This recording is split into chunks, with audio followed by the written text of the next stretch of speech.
Cumpleaños feliz, cumpleaños feliz, cumpleaños, cumpleaños, cumpleaños feliz. Get us out of here! I can't use my thermal blaster because Crane drained all the power out of it. What kind of evil villain's lair doesn't have a large device for cutting metal? Just do something! I can't take much more! Wait! This lab must be tied to a huge power source. Can't you patch that into the thermal blaster? Yes!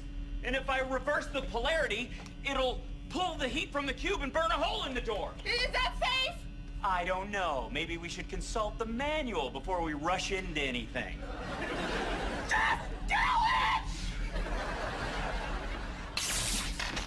Okay, here goes.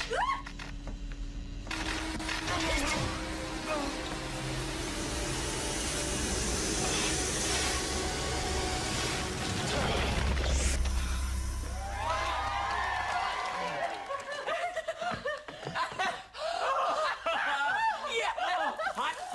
You're burning me. You're burning me. And now, our feature presentation.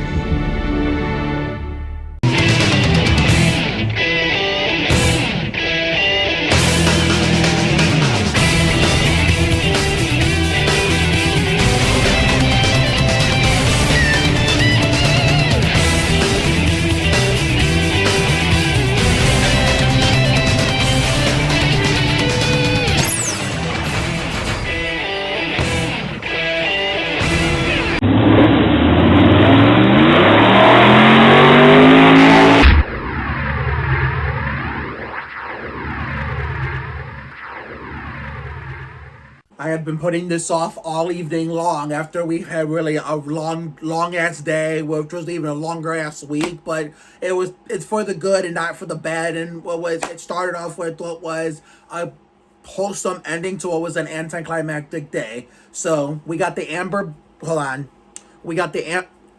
goddammit. We got the Amber Balkan shirt for this topic because we're going to be talking about another one of my favorite drivers in NASCAR that's also a woman. Hey YouTube, what's going on? Mark here. Happy Thursday to all and happy Friday Eve.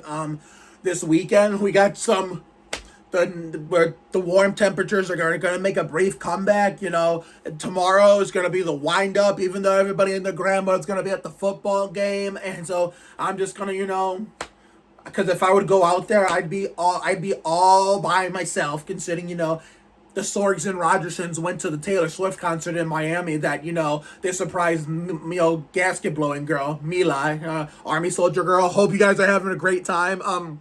I got those tickets for her, what I think was her Bill Elliott 9th birthday when we recorded that, Summer Epilogue. You want to go look at that? Link in the description. Yep, who could forget about that? And, everybody else will be at the football game and only very little people would be out tomorrow. That's why I don't go out on Fridays when during football season while the last of the warm weather is still here. But Saturday, Sunday, Monday, Tuesday, and maybe Wednesday too, we get to bullshit some bonus outdoor time. It's a good opportunity to get some Sandy Ridge content in. At least a neighborhood fun episode, a fall randomness episode. Okay. I still haven't figured out what night of the century is going to be, because I don't know when it's going to be really, really warm again after this coming week, because it would have to take place, the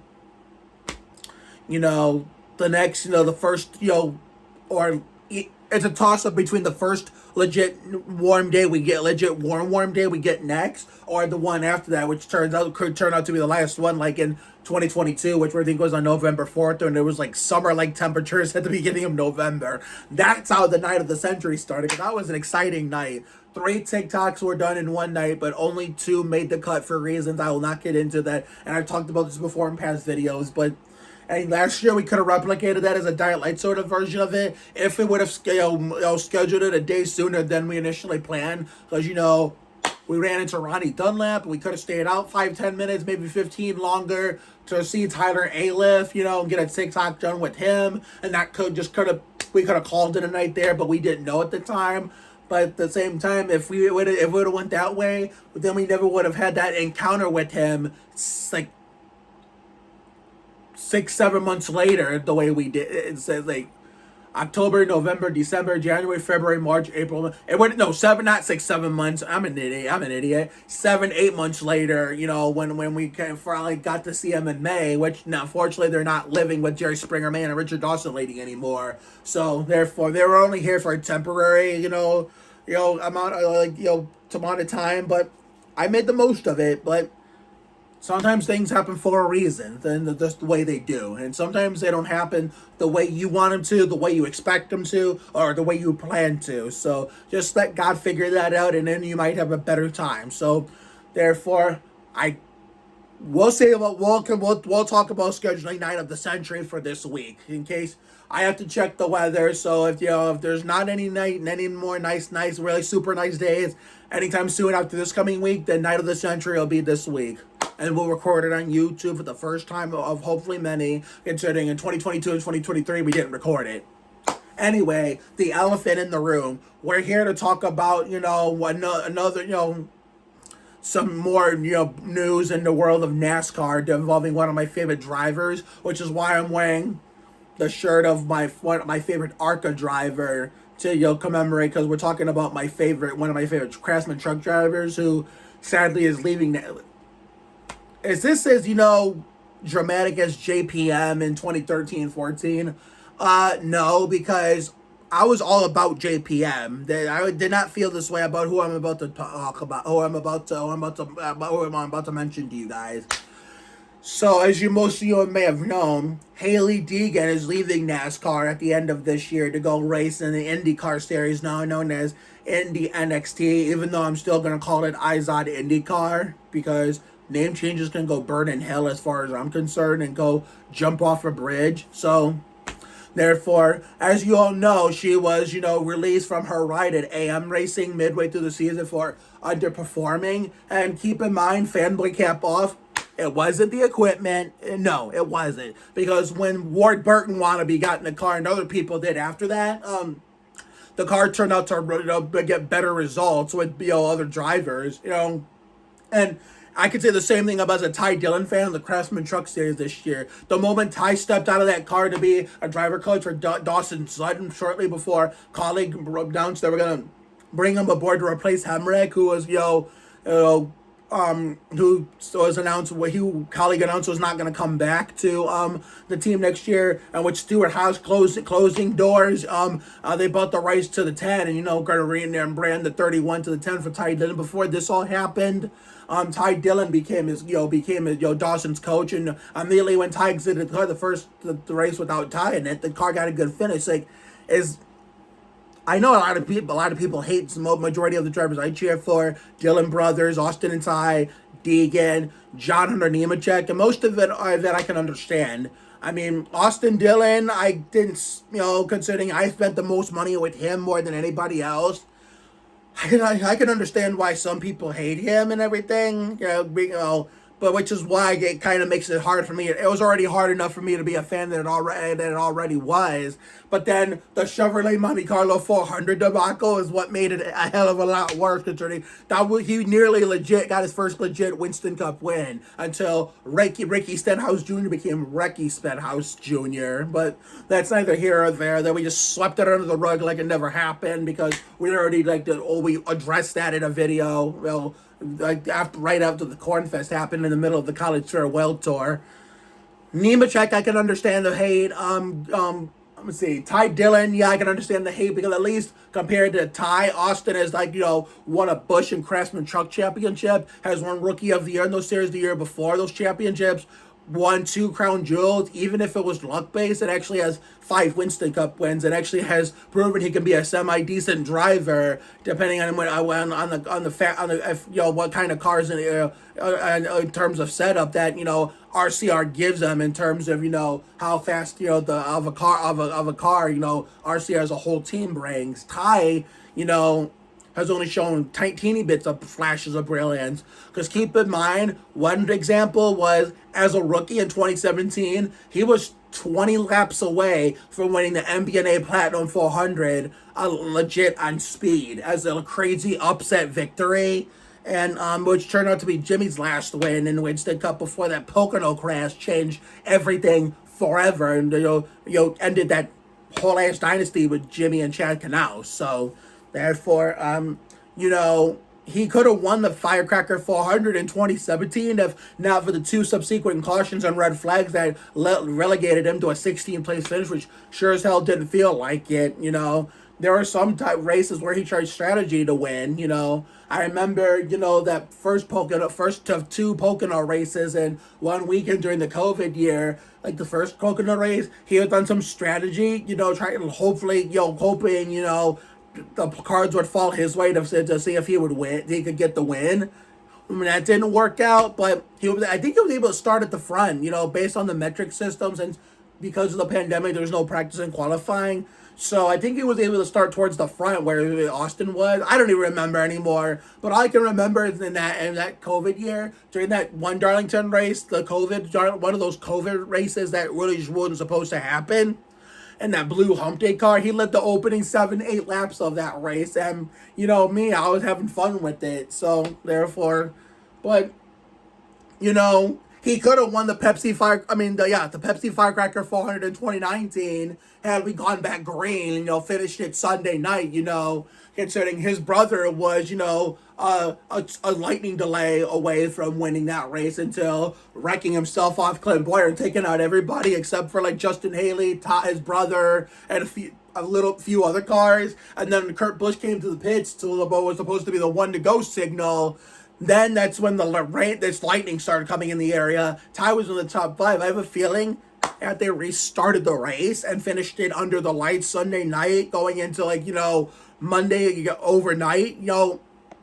Ty could have had a shot to win that race. He could have won the Bank of America Roval 500 during that COVID year. He had a fast car in that stage, in stage 1, and had a fast kick-ass car that whole race, and he got spun out in one of the corners of the infield portion, and it really ruined his race. But he tried some miraculous strategy towards the end to see if he could beat the caution light, caution light into the commitment line to see if we can make it to pit road before the yellow flag came out. And it turns out that wasn't meant to be, and that was his last opportunity to get first one with Jermaine.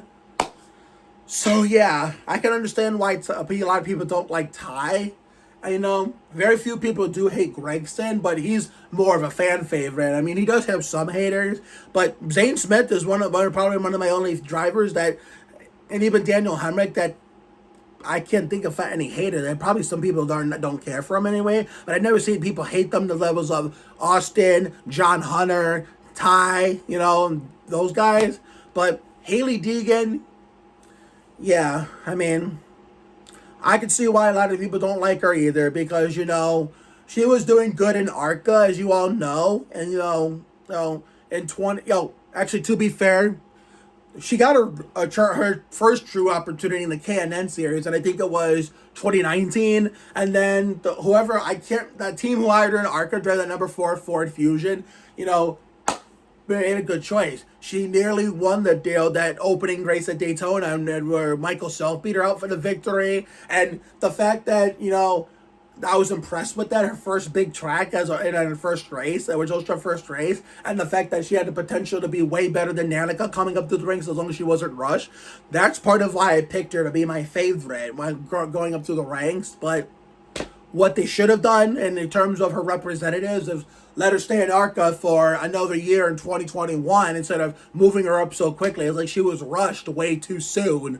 So I would have kept her in ARCA for 2021, then move her up to Craftsman Truck in 2022, keep her there maybe in 2023 and in this year. I think I've addressed this in a video in the past. Then move her up to Busch Grand National in 2025 and keep her there for 2026. Even if it's a veteran team where they can, mentor her the same way Parker Curtin mentored Murray and Forbes in 1819 with the Spurs, using that analogy. and then maybe in 2027 she gets a Winston Cup ride. That's the good ending. But unfortunately, we can't have nice things. They rushed her up too quickly. Not as dramatic as Danica, because at least Danica had GoDaddy money. But, still, I mean, Hailie did not have a good NASCAR career, but even then, she's miles better than Danica could ever be, because Danica was a hell of a lot worse than Hailie ever was. So, therefore, I mean, moving up to it, Bush was not, Series was not the problem. It was the team she was on. It was a new team from the ground up, no teammates, and I don't blame the team for releasing her. Now we got Harrison Burton going there next year, who lost his ride in Winston Cup in the 21 to Josh Berry. So therefore, maybe Burton can restart his career in that same car Hailie drove. And if Burton does better than Hailie, then it's going to prove that it wasn't even the equipment, it was the driver. So I say this as a Deegan fan with the fanboy cap off. So therefore, and shout out to Bradley Krellin of Avon, who made probably the most spot on statement in terms of, besides the fact that it's not against the law or against the rules in the motorsports or anything, like motorsports only. There's only place to motorsports, or especially NASCAR, even motorsports in general too, that you can it's okay to start over. If you throwing up to the ranks doesn't work the first time, and before it gets way too late for you to turn it around, go ahead and start over. As a Nemechek fan, look at him. Climbed up to the ranks from Craftsman Truck to Busch Grand National, and then to Winston Cup in 2020. Didn't have the greatest of rookie seasons, as it was highlighted by nearly winning the Aaron's 499 on Father's Day weekend during the COVID filled Aaron's Dream weekend, nearly pulling a Ron Bouchard, and then other than that, he didn't do all that great or anything. So that's why he went back to the Craftsman Truck Series the next year and started over, and he was doing really well again and nearly won the championship.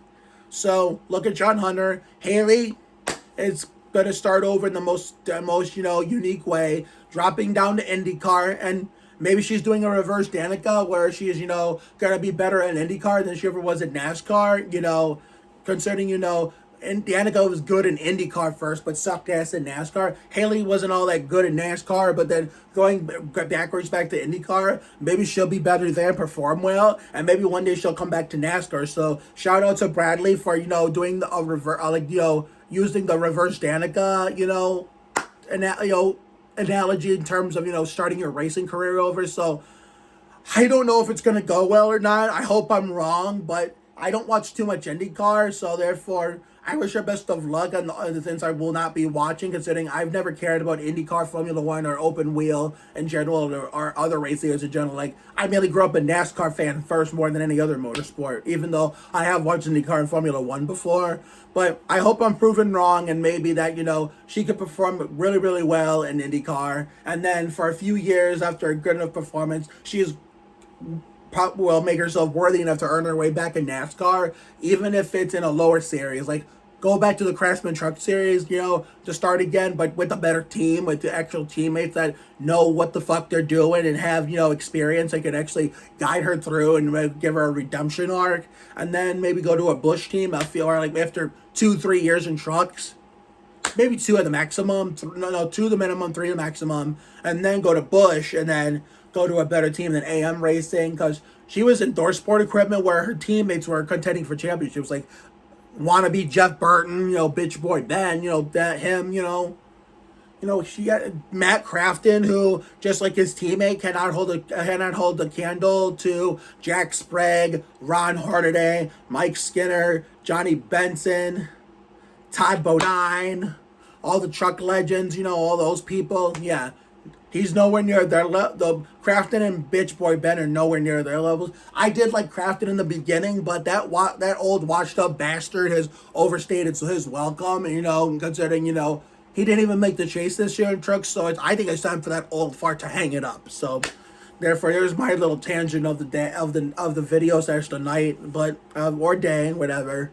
But I wish Hailie Deegan nothing but the best, and I want to wish a speedy recovery to my favorite ARCA driver, Amber Balkin. Well, come on, pick a lane. Amber Balkin, considering she had a serious crash in the ARCA finale. I mean, all she suffered was minor injuries, and she was able to walk away on her own power. But that's still scary. It just goes to show you, no matter how much less it hurts. No matter how hard you hit, racing is a dangerous sport. So therefore. So before we go, I want to preview my upcoming NASCAR video. I hope to do as early as next week, as late as the week after. Okay, so this is going to be like a little sneak preview at the end. I mean, I should do more of these, like, a bonus clip where I do a little promo for like a promo within a video of promoting what future video. So we got a NASCAR haul coming. So I will be going over this Montoya shirt, this Hemrick Championship win diecast in 2021, and this Gregston paint scheme from 2023, the rookie season from Hell and Winston Cup with the Petties. But that's not all. I also hopefully have my dad get me the 2020 Napa 300 race win from, my Todd Bodine 26th birthday. That car's important to me. I've been having trouble finding that car, the right version with 124, because it's either only available on eBay. I go to Pyramid Collectibles. It's sold out. But I finally found one on Pyramid Collectibles where it's in stock. So I sent it to my dad. Hopefully he gets it as fast as possible before it sells out again. And so that'll be in the haul video. Hopefully we'll get some new diecast next week at JB's Flea Market. And hopefully we'll make a Walmart or Target run, or something to, find, more 164 NASCAR Authentics diecast, and that'll be my next haul video. So therefore, I look forward to that as much as possible. I like, sharing that with you guys, and the Sandy Ridge content will be coming back this coming week. Actually starting this weekend, as a matter of fact. So therefore, even though it's not going to be all that warm this Saturday and Sunday, well, it's going to be a lot warmer Sunday than it will be Saturday. So maybe Saturday, if Uncle Jimmy's available, we can do episode 2 of the Sandy Ridge Trash Talk video, where there's going to be lots of cussing and a lot of extreme language in general, to the point where I'll have to turn the age restriction on and edit some of it on the computer in terms of the graphics of, showing ratings to warn people, like, children and sensitive adults, that that video is not for you. Sunday, we'll have to think of something, Monday, Tuesday, and Wednesday, that's a wild card, so only time will tell. So I will see you all for that next video, whenever that may be. So have a good night tonight and a better day tomorrow. Take care, everyone. Good night. I will see you all for that next video, whenever that may be. And we got Robert Ory, Corey Joseph, DeJounte Murray, Stephon Castle. 5 more days until Spurs basketball returns, along with the Spurs content here on YouTube, over on TikTok. I can't wait to bring that to all of you as much as you'll hopefully have as much fun watching it for yourselves unfold. And lots of new elements are gonna be added to the video in terms of thumbnails, clips that I'll throw in there, in terms of how I'm gonna edit and make the video. So each time you do a new season of content that you do each and every year, it only gets better and better. New things get added, old things get dropped or retired. So that's basically how the evolution of a YouTube channel works. So therefore, and I'm no different, so I look forward to that, and hopefully one day my equipment can improve so I can bring out the really, really good shit that I've been having in the works, behind the scenes, planning out for years and years and years, and bring it to life finally. So you just gotta pray on it, as my grandma says. And be sure to subscribe to my mom, because she's slowly starting to, get into her YouTube arc, and, because she learned from the best, her son, me. So therefore, been throwing around some, video, ideas for her to, for more and more videos. And stay tuned for a future video between me and the nutrition instructor Whitney Stallings, which the first video we're gonna do on my channel, I don't know what videos the first video we're gonna do on her channel as part of a collab crossover, but the first one we're gonna do, for those who don't know, spoiler alert for everybody, the second ever nutrition Jeopardy promo. The first one featuring the personnel, where she's gonna be the host, and I might be the announcer, but if I change my mind and don't want to be the announcer, I just want to film the whole thing and figure out how to film it exactly like an actual Jeopardy episode, then I'll find someone else to be the announcer. But Only time will tell, but time for me to get the fuck out of here and working on this video, edit and upload it, and go have some downtime before we see how this shit ends tomorrow. See you later, everyone. Oh yeah, and before we sign off for the night, one last thing that is very important that I almost forgot to address in this video. Happy Buckshot Jones' 44th birthday to Angel Parker, aka Tasha Davenport on Disney XD's Livin, La Vida Lab Rats. Now we can say goodbye for real this time. See you later, everyone. This copyrighted telecast may not be reproduced, retransmitted, or used in any form without the authorized written consent of NASCAR Broadcasting. NASCAR would like to thank all of our fans for your support, and we hope you enjoyed today's broadcast.